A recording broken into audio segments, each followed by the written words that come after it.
Morei aqui em Floripa há 14 anos, eu tenho 50 mil horas no tratamento, na realidade sempre atuei com a psicologia e negócios.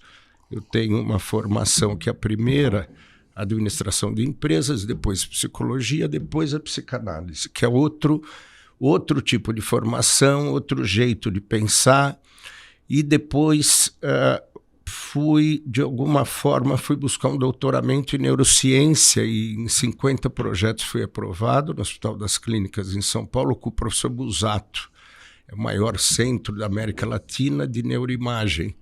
Ali eu fui estudar um pouco da impulsividade do cérebro empreendedor, diferente da impulsividade do cérebro de um empresário. Quais são as características que, de alguma forma, psicologicamente inibe a retenção e favorece a impulsão no sentido de crescer ou se desenvolver muito rápido.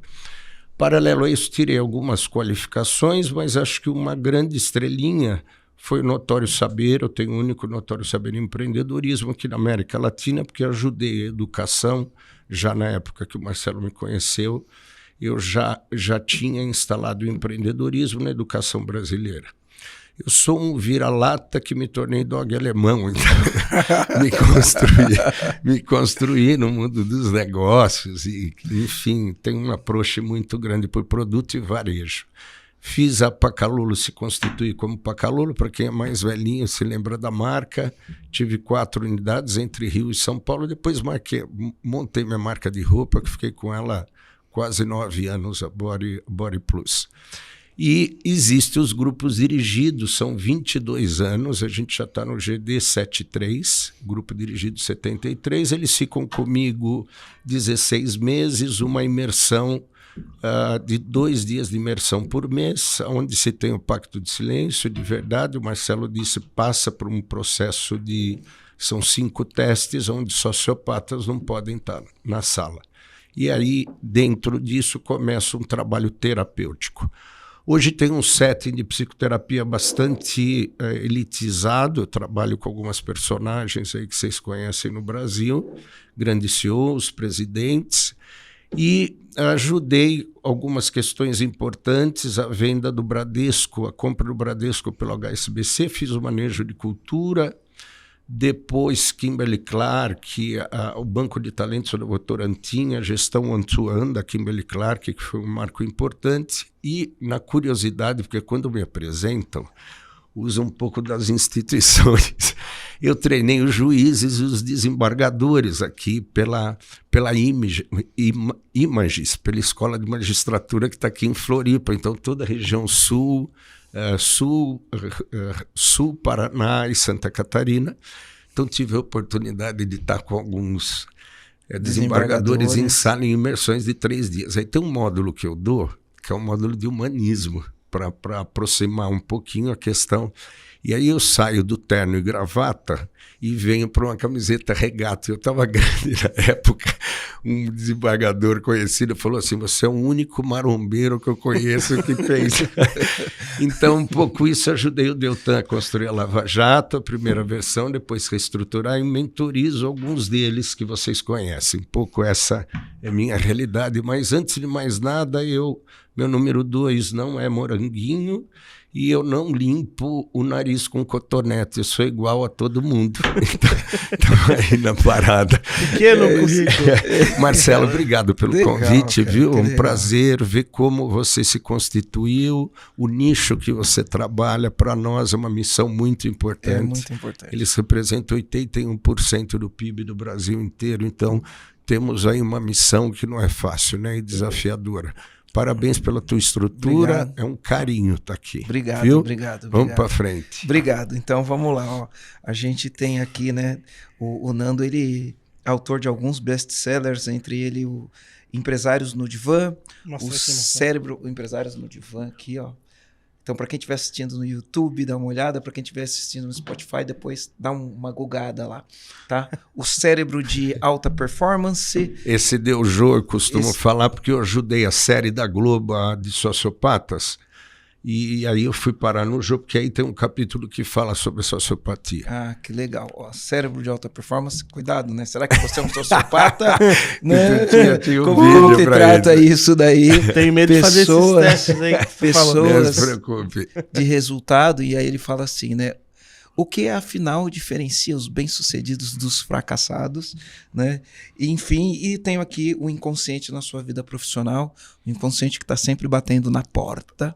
E se a gente não cuidar disso, ele batendo na porta, muito né? Bom, Marcelo. Marcelo. Grande Marcelo. Bem que o Marcelo disse, apertem seus cintos, que nós estamos numa viagem louca. Nem todo empresário é empreendedor, nem todo empreendedor é empresário. A variância do ser humano passa por a gente ser biopsicossocial.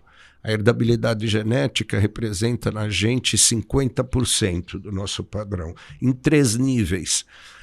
Primeiro, a herdabilidade que a gente conhece, que é a fisiológica, né? Reação a leite, reação a camarão, Alzheimer precoce, alguns cânceres, etc. Depois, a herdabilidade do fenótipo, que são as características corporais. E a grande segredo da psicologia é a herdabilidade na genética do temperamento. O temperamento é a forma como o indivíduo sente, primeiramente, uma situação, ele é compelido a ativar regiões do cérebro que vem herdado com ele. Então, a gente tem contagem, o gene tem contagem de 30 a 70 pontos. Isso é um linguajar da psicologia comportamental e da psicologia da genética.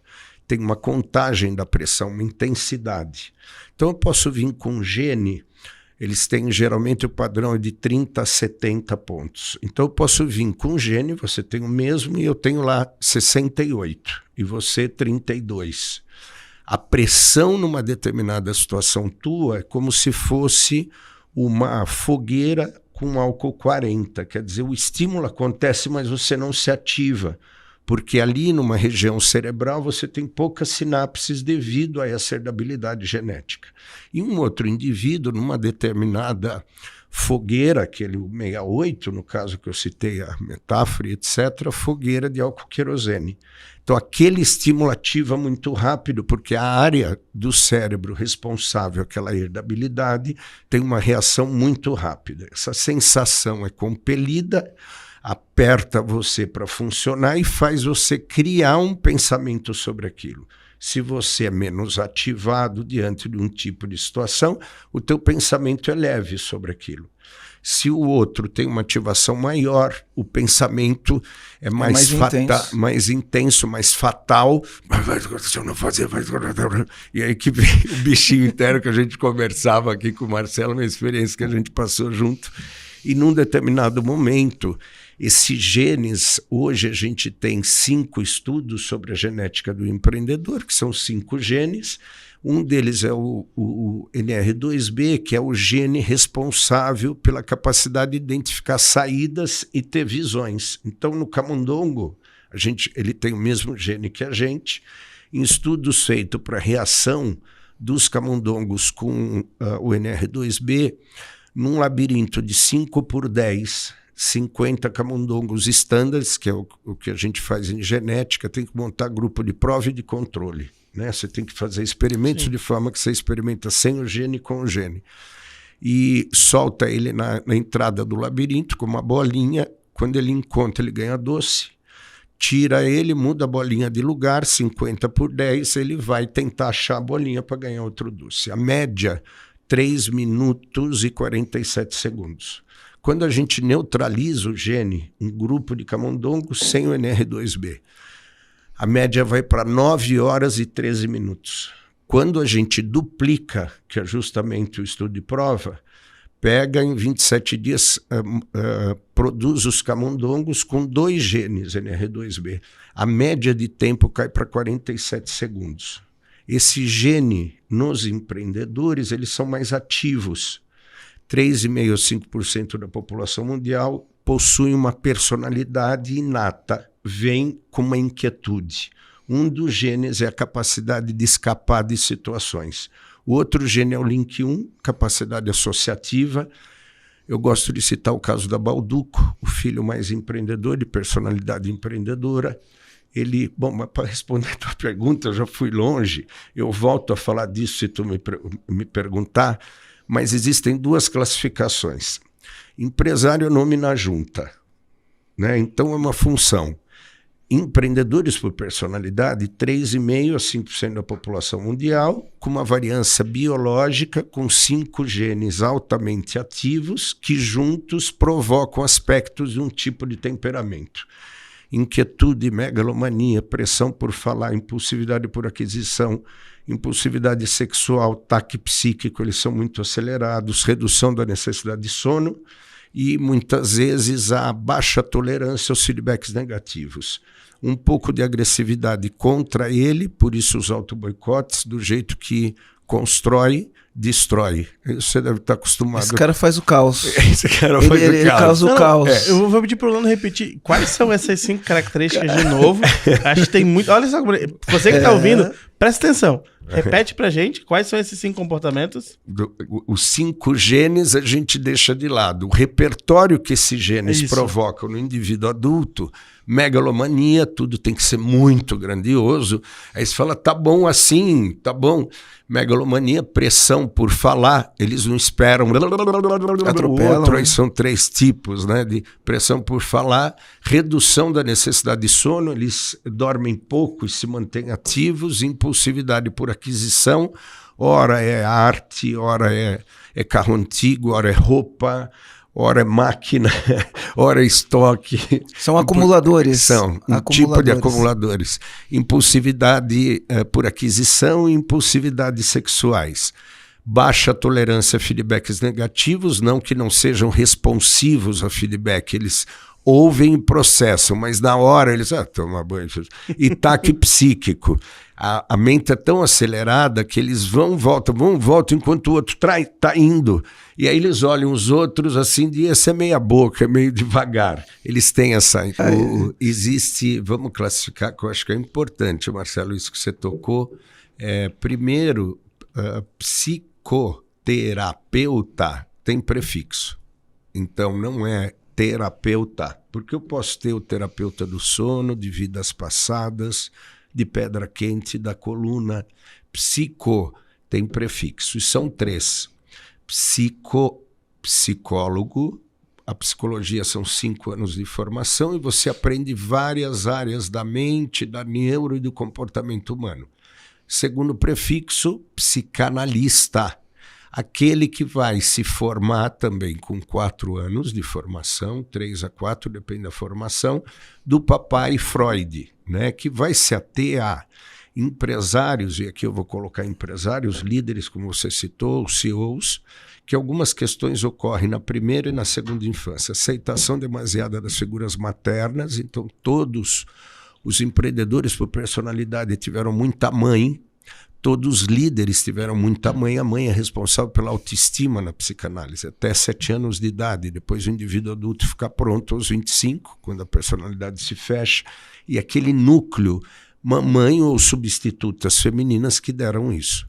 Então, na psicanálise, se atém ou se observa o quanto que 0 a 2, primeira infância, 2 a 7, segunda, aceitação demasiada de figuras maternas ou curadoras, rejeição demasiada por figuras paternas ou curadores masculinos, muito controle por parte de mãe, definindo uma curiosidade, Marcelo, que os níveis de iniciativa, de risco e visão se formam pelo controle da mãe.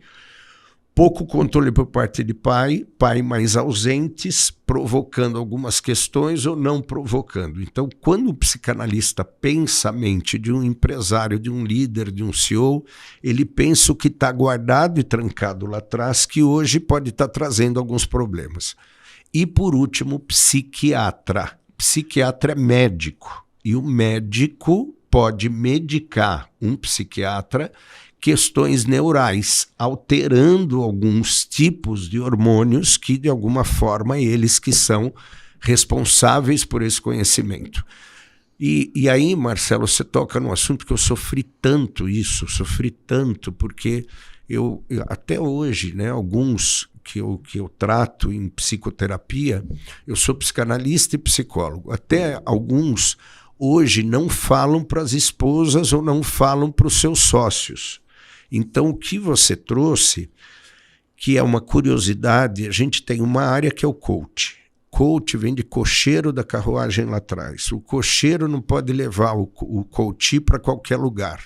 Quando se tem uma questão focal, sair de um emprego, aumentar a unidade, aumentar o número de lojas, fazer uma fusão, vender um terreno, mudar de país, o coach é muito efetivo, de 10 a 12 sessões. O segundo é o mentoring. E o mentoring tem as divisões como counseling. Também tem a divisão dentro do mentoring, que mentora, que não precisa ter frequência. Então, até hoje, uma moçada aí conhecida, entra em contato, eu dou um pitaco, 2 horas, um dia inteiro e etc. E vou lá e mentorizo. E tem a psicoterapia. Há uns 10 anos atrás, os americanos criaram uma modalidade nova, chamada governança psicológica, utilizando momentos da técnica do coach, da técnica do mentoring e das técnicas de psicoterapia. É mais fácil eles digerirem. E é mais fácil eles digerirem, por isso que eu mudei o nome do GD. Era psicologia aplicada a negócio, é para louco. Psicodinâmica aplicada a negócios, mudou tudo. E a governança psicológica é a mesma coisa. O quanto que você se governa psicologicamente, e eu queria reforçar uma coisa que a tua sabedoria já sabe, né? Por se tratar da tua mão, tratando donos de negócio, porque tanto a gestão quanto mecanismos de gestão, dispositivos de controle e as próprias finanças possuem um efeito terapêutico. Então, quem mexe com gente, como você, eu e grandes colegas que a gente tem, sabe que em alguns momentos a gente atua de uma forma que o indivíduo vai precisar superar a criação.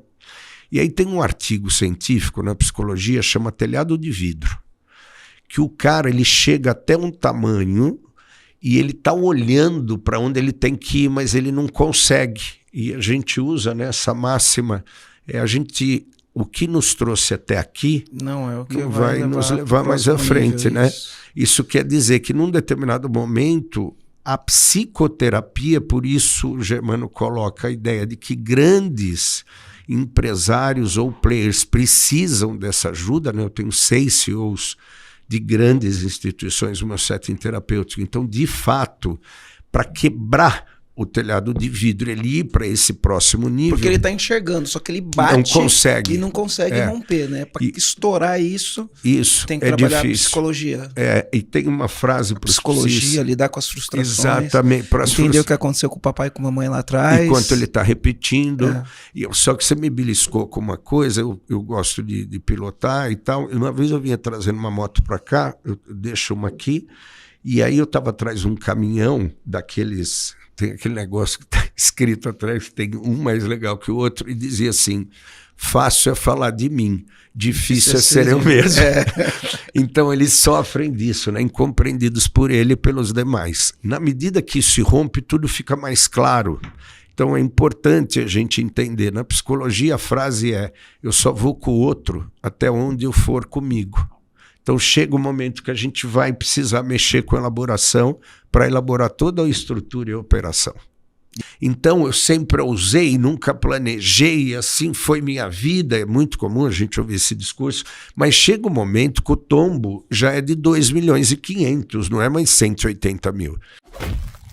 Então essa significância, dar significado àquele momento precisa ser equalizada. E aqui mora uma curiosidade.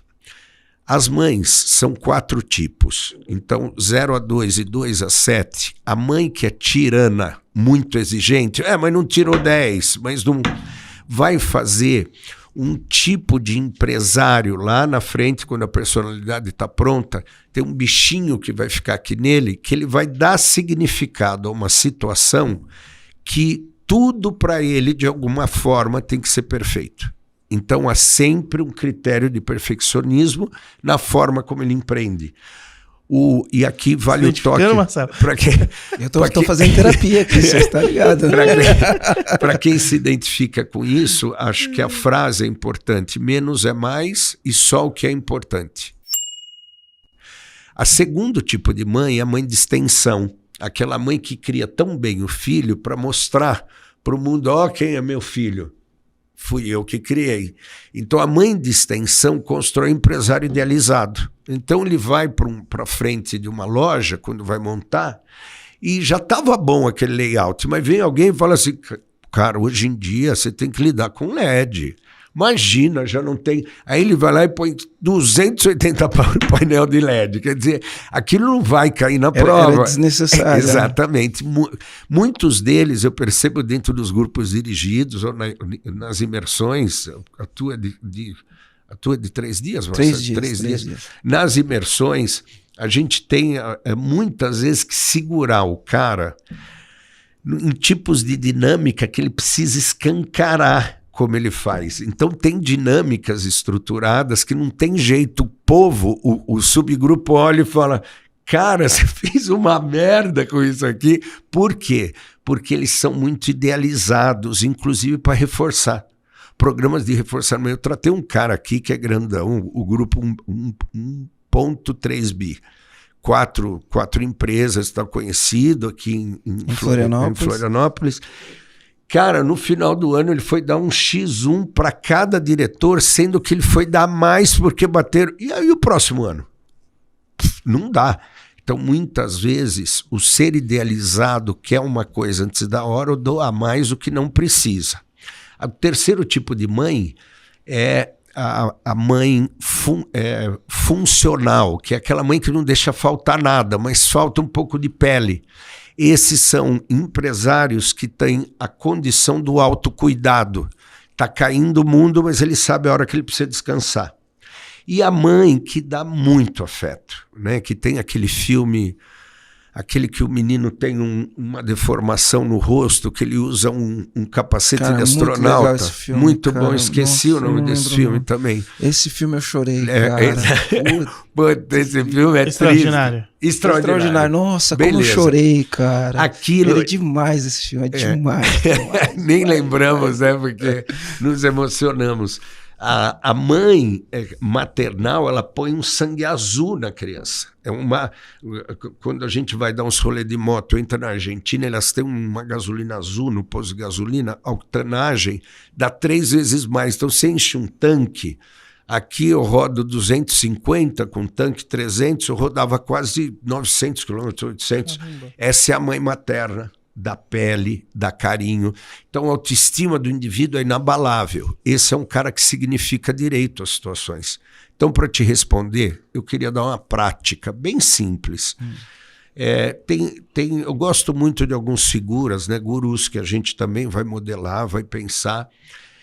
E ele soltou agora um best-seller, o Simon Sinek. Ele soltou um best-seller agora muito legal. O Jogo do Infinito? O Jogo do Infinito. Eu comprei ele tá lá. Cacete, ele tá na fila ali, eu vou ler ele. O lance é assim, né, que ele traz, eu acho que uma visão simplista, mas numa profundidade.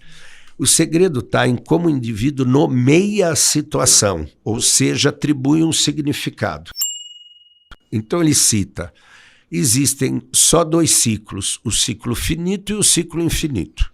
O ciclo finito, ele nasce e tem hora para acabar. O ciclo infinito não tem hora para acabar. Isso quer dizer o quê? Eu treino desde muito cedo.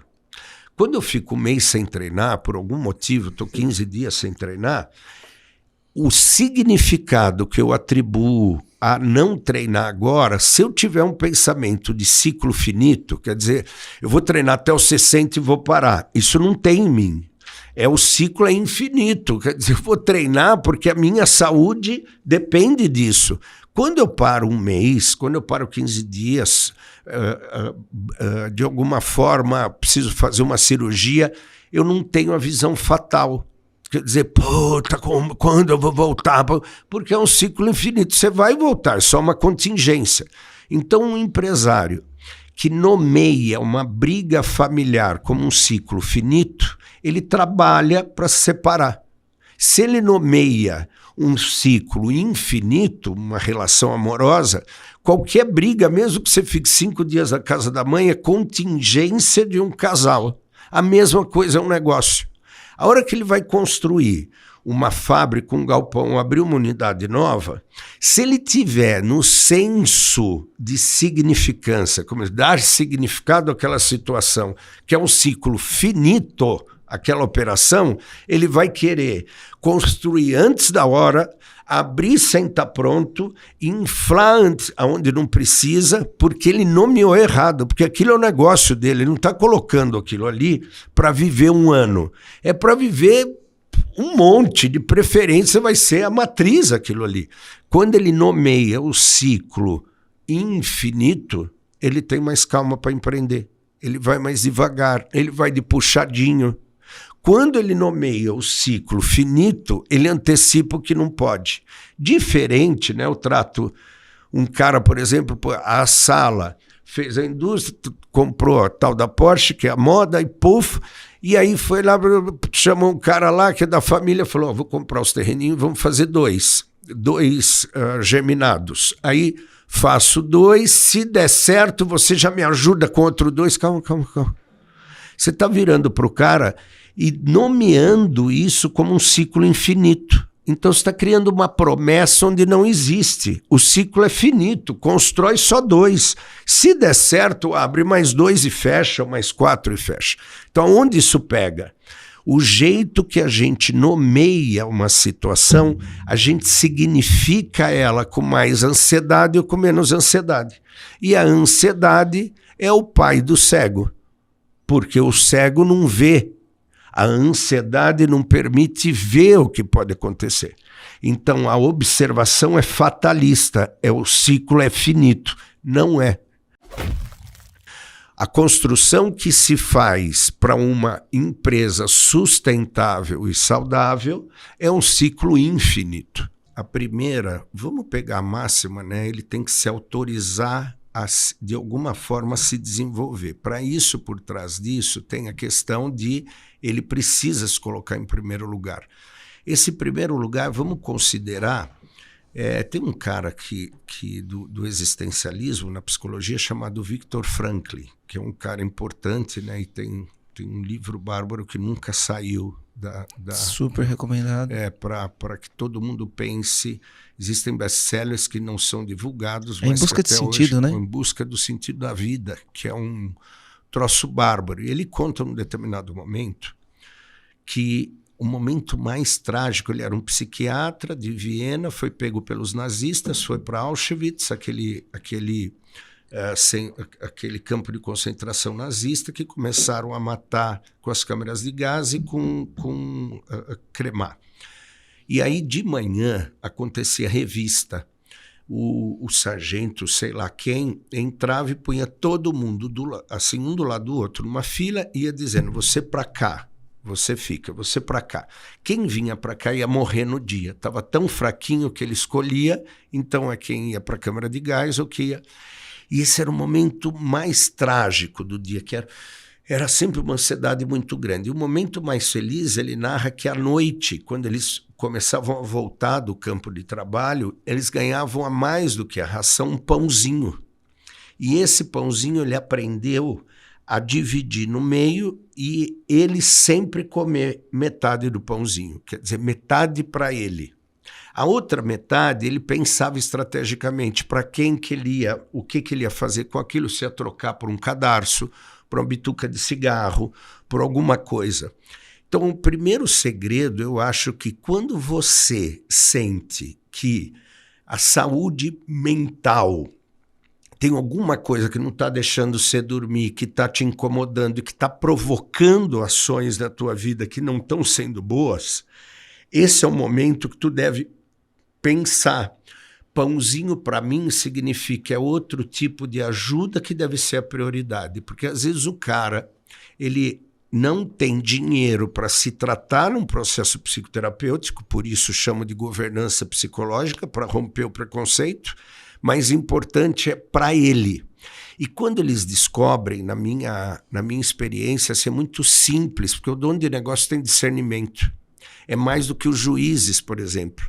Os juízes eles têm uma mente mais quadrada por conta do protocolar, então eles não abstraem. Então é tudo muito concreto. Eu costumo dizer, cara de pau, os juízes Deixa eu ver se a cara de pau eles não abstraem. O dono do negócio abstrai, ele é meio subjetivo por conta do que ele associa. Dê um pão, metade de um pãozinho para você, contemplando o que o Germano traz. Se coloca em primeiro lugar. Em primeiro lugar significa não tá legal. Eu tenho que buscar ajuda e, nesse momento, psicoterapeutas de referência.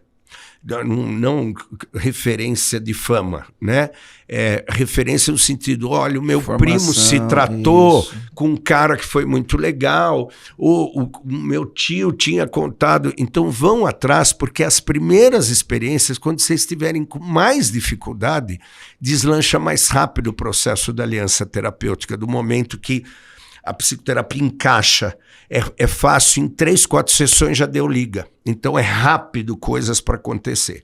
Então a primeira coisa é, pãozinho, metade é teu.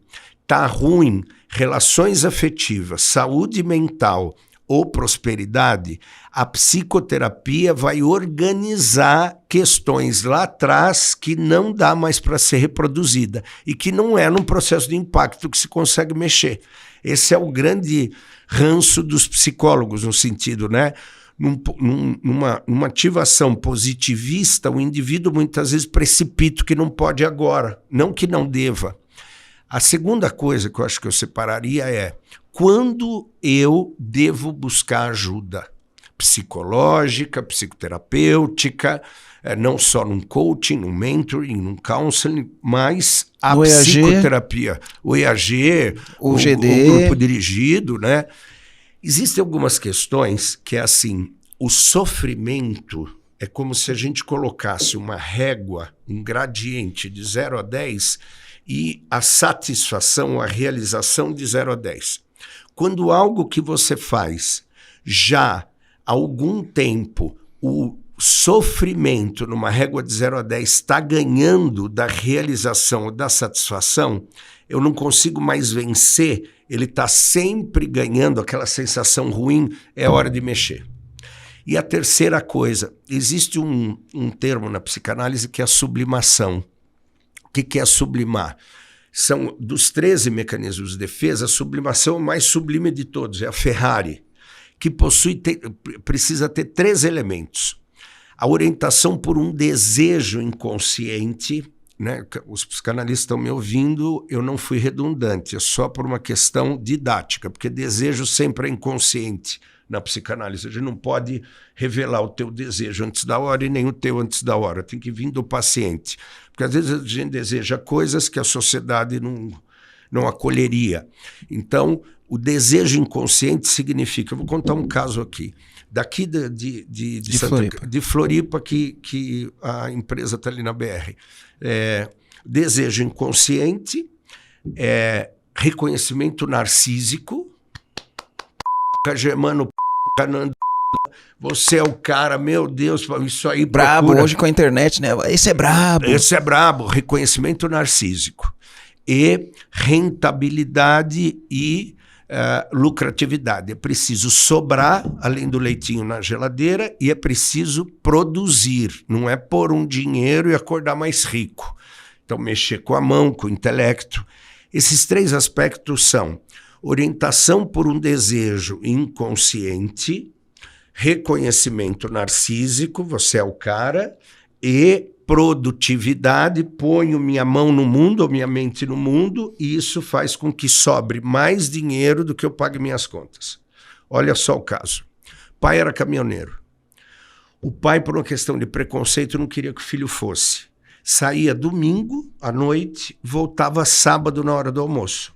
Ele sempre queria entrar na cabine do caminhão, o pai trancava, não quero que você adquira. O menino pedia para viajar com o pai, não podia porque ele tinha que estudar e o pai ficava fora. Quando ele cresce, ele monta uma transportadora, chegou no GD, no grupo dirigido, ou em algumas imersões a gente vê casos acontecerem, assim, o cara cai o estalo, né? 9 caminhões, virou 45, primeiro da Ambev na região sul, em 5 categorias que a Ambev avalia, e se tornou rico e daqui a pouco começou a perder e entregar tudo. Eu trato lá os day trades, eles falam em entregar. E aí começou a jogar tudo fora. Eu olhei aquilo, isso se dá porque a sublimação acabou. Por quê? Como o pai não levava ele para viajar, ele construiu uma empresa de transportes para ser dono de caminhões. Não só para provar, mas o inconsciente eu vou, de alguma forma, funcionar como meu pai, viver viajando e ter. Chega um momento que ele resolve isso. A empresa toma um tamanho, e aí quando você resolveu, esse lugar não é mais seu, você tem que criar sucessão, ou você tem que abrir uma outra operação. Nesse momento, se a sublimação vai indo embora, a sublimação traz com ela a insatisfação e com isso a tomada de decisão do ciclo finito.